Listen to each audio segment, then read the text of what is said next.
Hi అండి. ఈరోజైతే నేను మళ్ళొక రెసిపీతోని వచ్చాను. అదైతే వైట్ సాస్ క్రీమీ పాస్తా.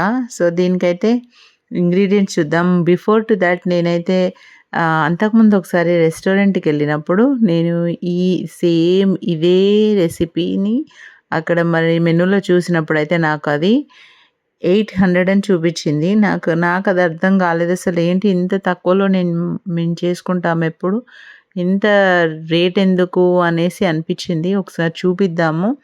కరెక్ట్‌గా మనం గూడా కాలిక్యులేట్ జేసి చూద్దాము. 100 రూపీస్‌లో 2 పీపుల్ అయితే తినొచ్చనుకోని నేను ఏం చేశానంటే మాకరోని తీసుకున్నాను.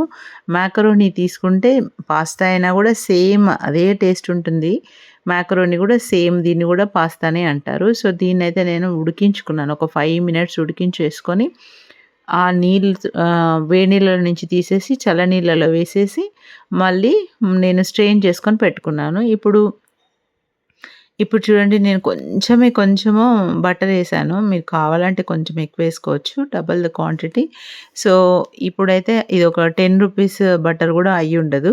సో, ఈ బటర్‌లో కొన్ని ఆనియన్స్ అయితే నేను వేసేసి ఇవి కొంచెం అట్లా ట్రాన్స్‌పరెంట్ అయ్యాక మాత్రం వీటిని ఆహ్, వెంటనే మనము క్యాప్సికమ్ ఏసుకోవాలి.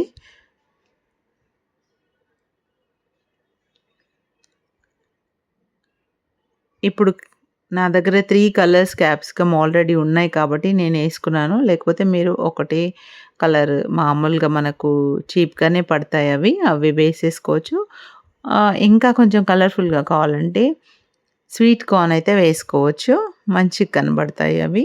సో, ఇప్పుడు మళ్ళీ అవి వేయించుకున్నాక అవి పక్కకు పెట్టేసుకోవాలి. అవి ఎక్కువ వేగనివ్వద్దు. కొంచెమే లైట్‌గా వేగినంక అవి కొంచెం కచ్చపచ్చగానే వేగినంక ఇప్పుడు బటర్ తీసుకున్నాను. బటరు మళ్ళీ 1 స్పూన్ తీసుకొని ఇప్పుడు నేను మాత్రం మైదా పిండి వేయకుండా మామూలుగా అయితే మైదా పిండి వేస్తారు. కానీ నేను గోధుమ పిండి వేశాను. గోధుమ పిండి 1 స్పూన్ వేసేసి లైట్‌గా మంచి కమ్మని వాసనొచ్చేంత మటుకైతే వేయించుకొని, ఒక్క కప్పు మిల్క్ అయితే వేసుకొని కలుపుకుంటున్నాను.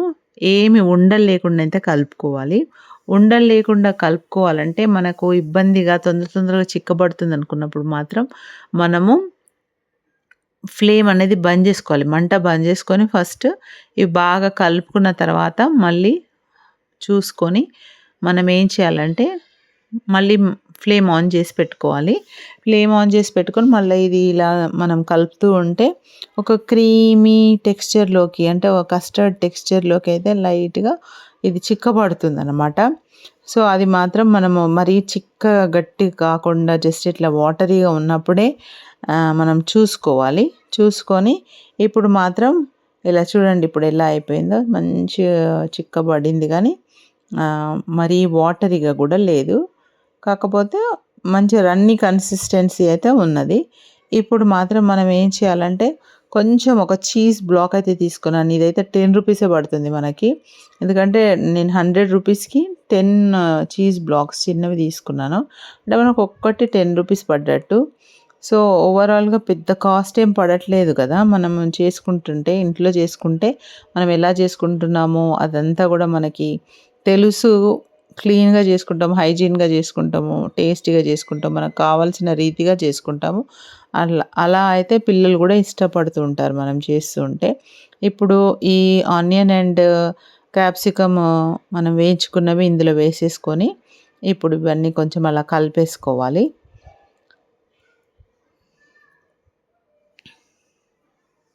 ఇప్పుడు మాత్రం మనం ఉడకబెట్టుకున్న ఇక మాకరోని మాత్రం వేస్తున్నాను. వేసేసి మంచిగా కలుపుకోవాలండి.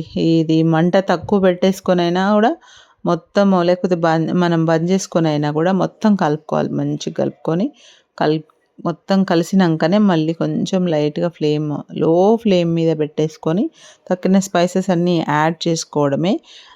ఫస్ట్ అయితే చూడండి మొత్తం ఎంత క్రీమీగా కనిపిస్తుందో అసలు.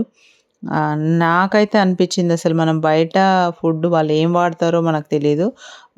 బటర్‌లో ఉన్న సాల్ట్, చీజ్‌లో ఉన్న సాల్ట్‌ని బట్టి నాకు కొంచెం సాల్ట్ పడతదనిపించింది. సో, నేను కొంచెం సాల్ట్ వేసుకున్నాను నాకు అనుగుణంగా. ఆ తర్వాత చిల్లీ ఫ్లేక్స్ ఇవైతే 4 ఎండుమిర్చి తీసుకొని మీరు గ్రైండ్ చేసుకున్న చిల్లీ ఫ్లేక్స్ అయిపోతాయి. సో, అవి వేసుకున్నాను. ఆ తర్వాత కొంచెం మిరియాల పొడి వేసేసాను. తర్వాత ఇప్పుడు ఇది చూడండి మిక్స్డ్ హర్బ్ అని దొరుకుతుంది. ఆహ్, పిజ్జా సీజనింగ్ అని కూడా దొరుకుతుంది. ఇది 50 రూపీస్‌కి 5 వచ్చాయి. ఒక చిన్న ప్యాకెట్ అయితే 10 రూపీసే పడింది. ఓవరాల్‌గా మొత్తం కౌంట్ చేస్తే నాకు 100 రూపీస్ కూడా పడలేదు. కాకపోతే మన ఎఫర్ట్స్ బట్ స్టిల్ మనమైతే ట్రై చేయొచ్చు. వర్త్ ట్రైయింగ్ అనిపించింది. Thank you for watching. Subscribe చేయడం మాత్రం మానకండి. Thank you.